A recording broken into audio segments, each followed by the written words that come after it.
Elle a dit « Je lui ai juste demandé de remonter la fermeture de ma robe. Si tu es jaloux, ferme-la et rentre chez toi. » Puis elle s'est retournée, l'a laissé faire, et a ri avec lui comme si j'étais invisible. Je n'ai rien dit, j'ai réservé un vol pour rentrer ce soir-là, et je suis parti sans un mot. Le lendemain matin, mon téléphone n'arrêtait pas de vibrer. Je lui ai juste demandé de remonter la fermeture de ma robe. Si tu es jaloux, ferme-la et rentre chez toi. Sa voix a transpercé la musique comme une lame.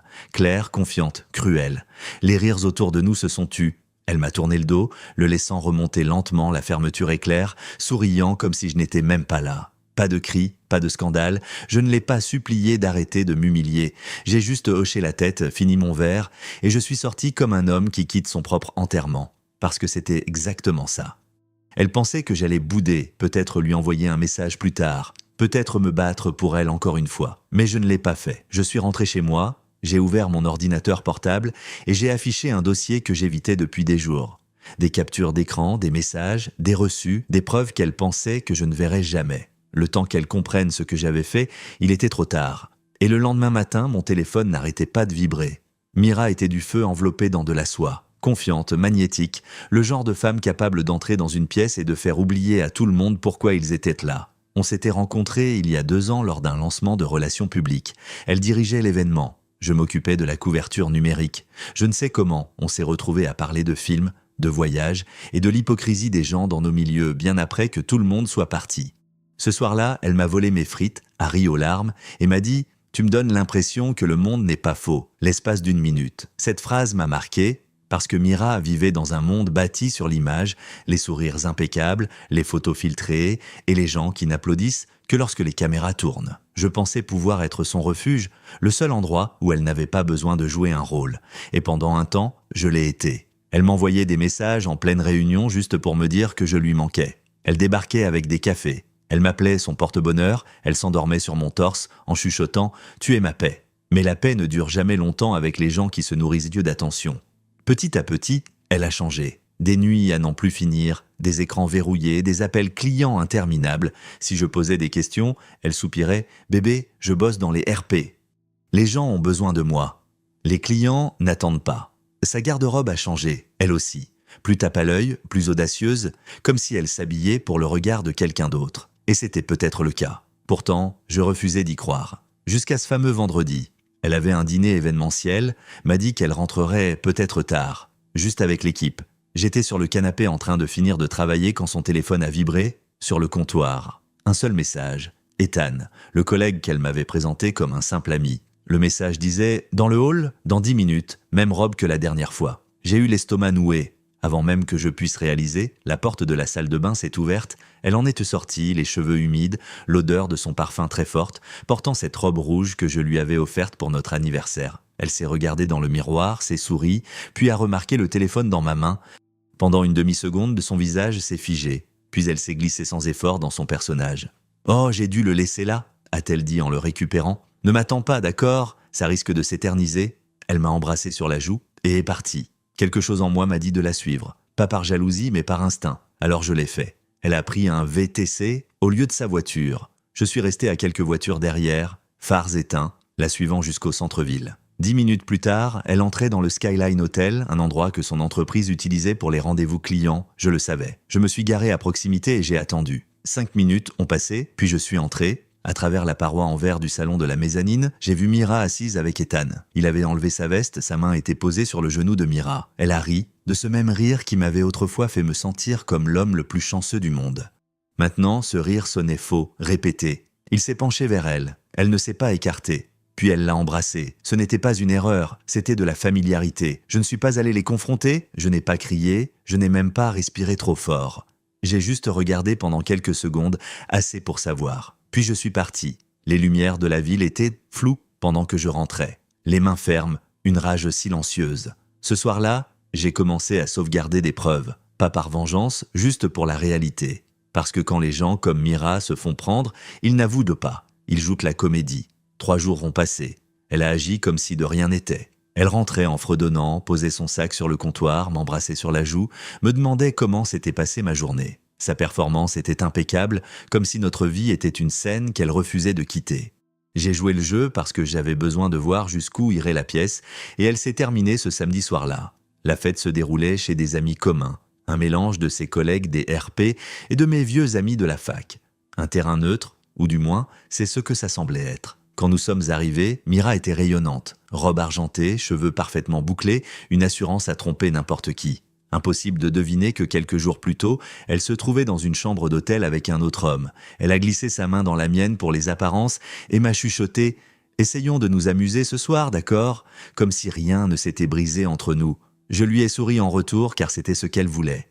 L'illusion de la normalité, la musique était forte, les rires encore plus. Tout le monde buvait, discutait, prenait des nouvelles. Et pendant un instant, j'ai presque réussi à me convaincre que je pourrais passer la soirée sans craquer. Puis je l'ai vu, Ethan, au bar, en train de rire avec un groupe de ses collègues. La même main qui avait touché son genou tenait maintenant un verre, agissant comme si de rien n'était. Quand Mira l'a remarqué, quelque chose en elle a subtilement changé. Sa voix s'est faite plus légère, sa posture s'est modifiée. Cette lueur dans ses yeux, ce n'était pas de la joie. C'était du contrôle. Elle était de nouveau en représentation. Pas pour lui, pour moi. 1 heure a passé. Elle riait un peu trop fort à ses blagues. Elle s'assurait que je la regardais quand elle se penchait pour lui murmurer quelque chose. Chaque contact, chaque regard, tout était calculé. Et puis, au milieu de la soirée, elle s'est penchée vers moi et m'a dit « Je vais juste arranger ma robe 2 secondes ». J'ai hoché la tête, je l'ai regardée disparaître dans le couloir vers les chambres d'amis. 2 minutes plus tard, Ethan s'est excusé et l'a suivi. Personne n'a rien remarqué. Personne ne remarque jamais rien. J'ai attendu encore 1 minute avant de poser mon verre et de marcher sur leurs pas. Le couloir était sombre, une seule porte était légèrement entr'ouverte, laissant filtrer la lumière. Des rires venèrent de l'intérieur, les siens. J'ai poussé la porte. Mira se tenait devant le miroir, le dos tourné. Ethan était derrière elle, les mains à mi-chemin sur la fermeture éclair de sa robe. Ils se sont figés 1 seconde. Personne n'a bougé. Même la musique du salon semblait s'estomper. « C'est quoi ce bordel ?» ai-je demandé doucement. Mira a cligné des yeux 1 fois, puis a eu un sourire en coin. Pas nerveuse, pas effrayée, juste amusée. « Détends-toi » a-t-elle dit. « C'est coincé. » Je lui ai juste demandé de remonter ma robe. Son ton n'était pas défensif. Il était moqueur, assez tranchant pour faire couler le sang. Ethan a reculé en bégayant. « Mec, c'est rien. » Mais elle l'a coupé d'un regard. Elle s'est complètement tournée vers moi, les yeux étincelants sous la lumière. « T'es vraiment venu jusqu'ici pour ça ?» s'est-elle moquée. « Mon Dieu, tu fais pitié !» Ma mâchoire s'est crispée. « Tu fais sérieusement ça, après tout le reste ?»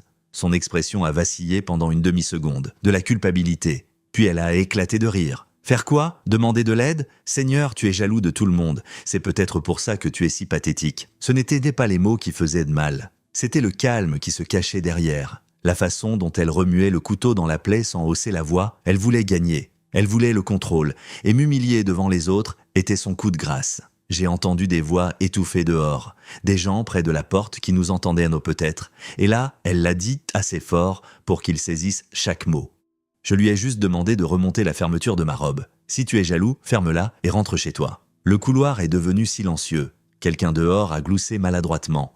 Quelques autres ont fait semblant de ne rien remarquer. À l'intérieur, je suis resté là à la fixer. Elle avait transformé toute la scène en un spectacle. Elle m'avait transformé en bouffon dans sa petite pièce de théâtre. Pendant 1 seconde, j'ai failli parler, puis j'ai réalisé que c'est exactement ce qu'elle voulait. Elle voulait une réaction, un scandale, une histoire où elle pourrait jouer la victime et moi, le petit ami en colère. Alors, je ne lui ai rien donné. J'ai pris une lente inspiration et j'ai dit calmement « D'accord ». Elle a plissé les yeux. « D'accord, quoi ? D'accord, je rentre chez moi ».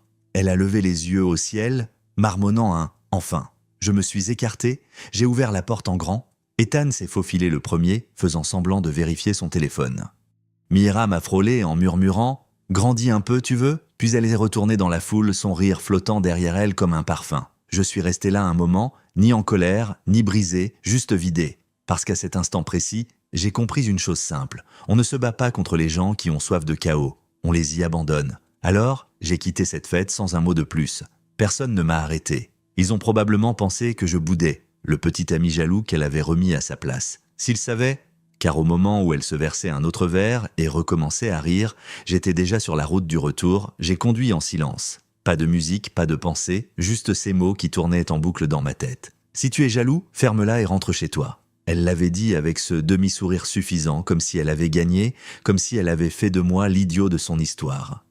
Elle pensait peut-être avoir réussi, mais la vérité, c'était que j'avais déjà arrêté de jouer à son jeu depuis bien longtemps. Quand je suis arrivé chez moi, l'appartement m'a paru plus pesant que d'habitude. Tout ici, me rappelait elle, les verres à vin qu'elle avait absolument voulu acheter. le plaid qu'elle n'utilisait jamais, le flacon de parfum à moitié vide sur la commode. Je me suis assis à mon bureau, j'ai ouvert mon ordinateur portable et j'ai fixé l'écran un long moment. Puis j'ai cliqué sur un dossier nommé « Travail ». À l'intérieur se trouvait un autre dossier que j'avais renommé quelques jours auparavant « Mira ». Dedans, il y avait toutes les choses que je ne voulais plus jamais regarder.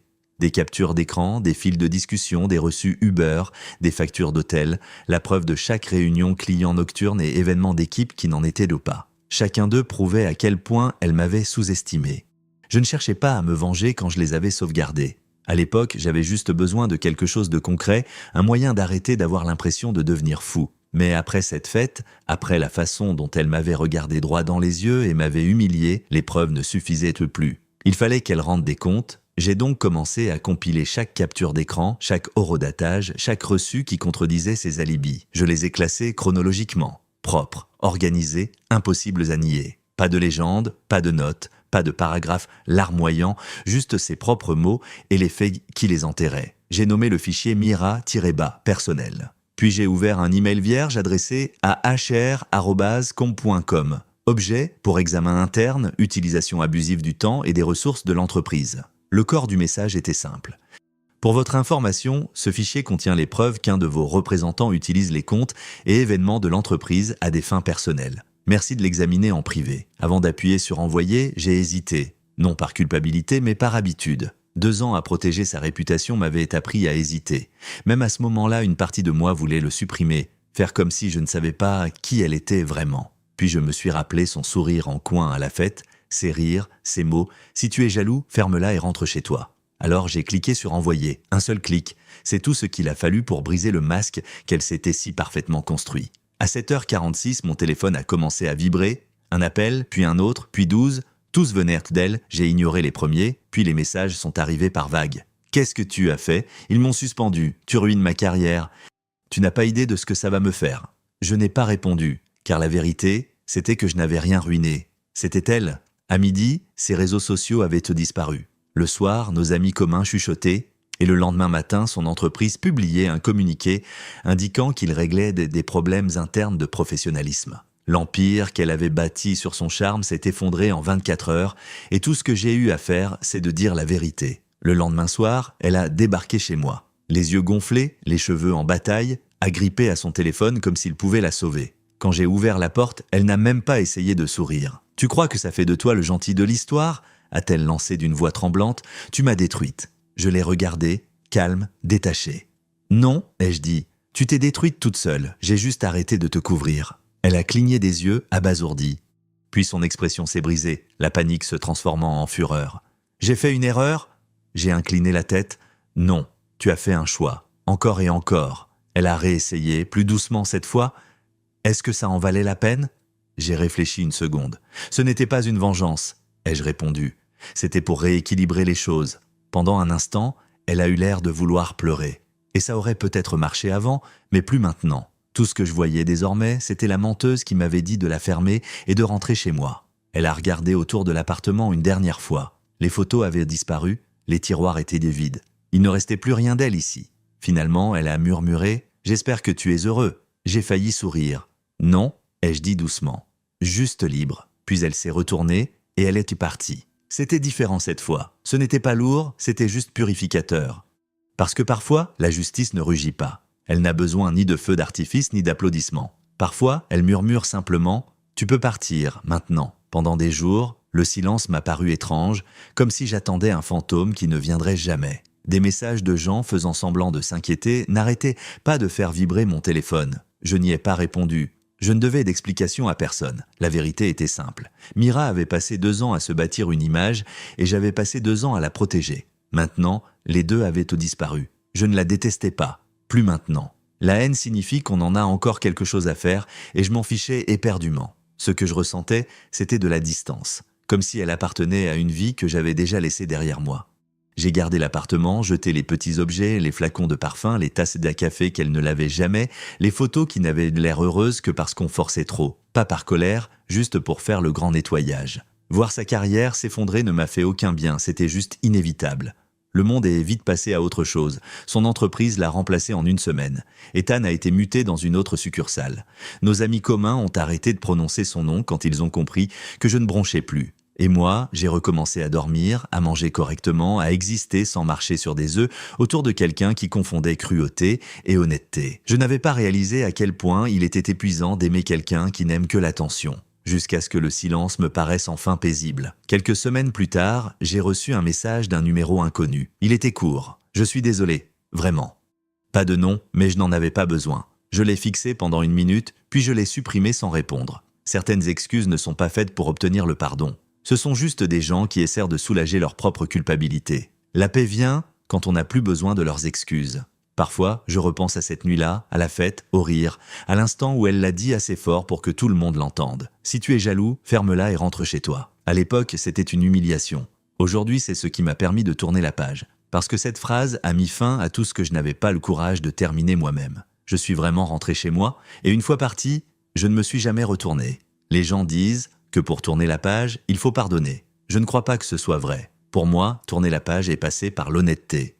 La voir enfin pour ce qu'elle était et admettre ce que j'étais devenu en essayant de la garder. L'amour n'est pas censé vous rabaisser, il n'est pas censé vous humilier en public pour ensuite exiger votre loyauté en privé. Et quand c'est le cas, s'en aller n'est pas une faiblesse, c'est du respect de soi. Si vous avez déjà été à cette place, à aimer quelqu'un qui transforme votre confiance en un divertissement, vous savez ce que ça fait de perdre deux fois. La première fois quand ils vous trahissent, et la seconde quand vous réalisez que vous avez ignoré tous les signaux d'alarme. Mais il y a une certaine liberté à perdre, ce qui n'a jamais été réel. Parce qu'une fois que l'on arrête de supplier pour être choisi par la mauvaise personne, la paix s'installe. N'oubliez pas de liker et de vous abonner pour ne rien rater des prochaines histoires. Et dites-moi en commentaire, d'où est-ce que vous nous écoutez?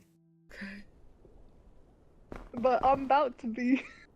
I just got the chain up too and I fell.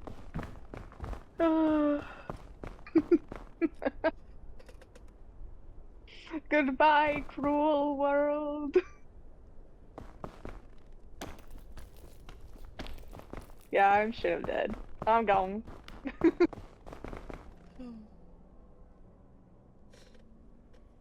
Hello, Busy. Hey, Hey, what up? Hey, girl, how you doing? How's your mama in there? Do you like my little ghost with his little, like, crinkle? yeah.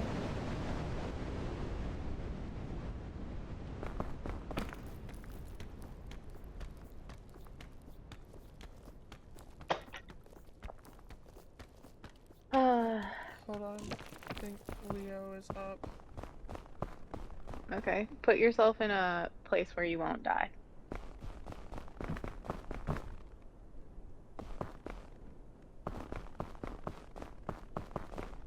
Oh. Okay. Yap time with Allie. Yep, time with Allie. Alright, everyone. I am once again holding you hostage. How's everyone doing? How was everyone's Friday?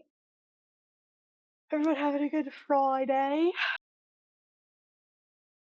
Anyone do anything exciting?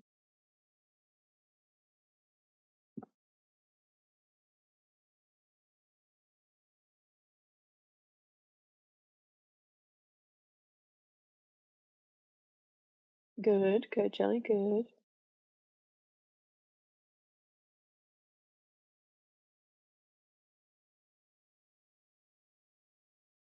Oh no, Shy. Oh no. Was it just like everybody was just running around being crazy, or was it like full moon crazy chaos?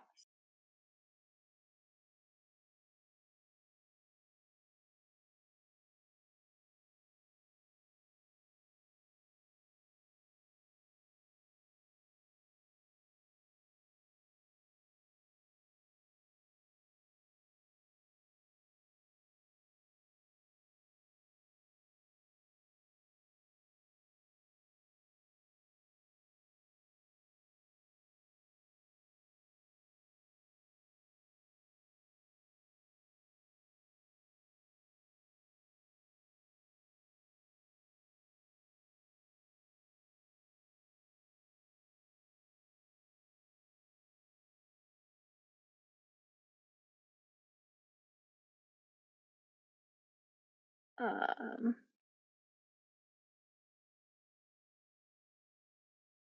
yeah. I hate when kids just fight over, like, literally nothing.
Yeah, I'm sure they do. Like, that must be frustrating to try to, like, be like, "I'm taking care of you. Don't talk back to me like that."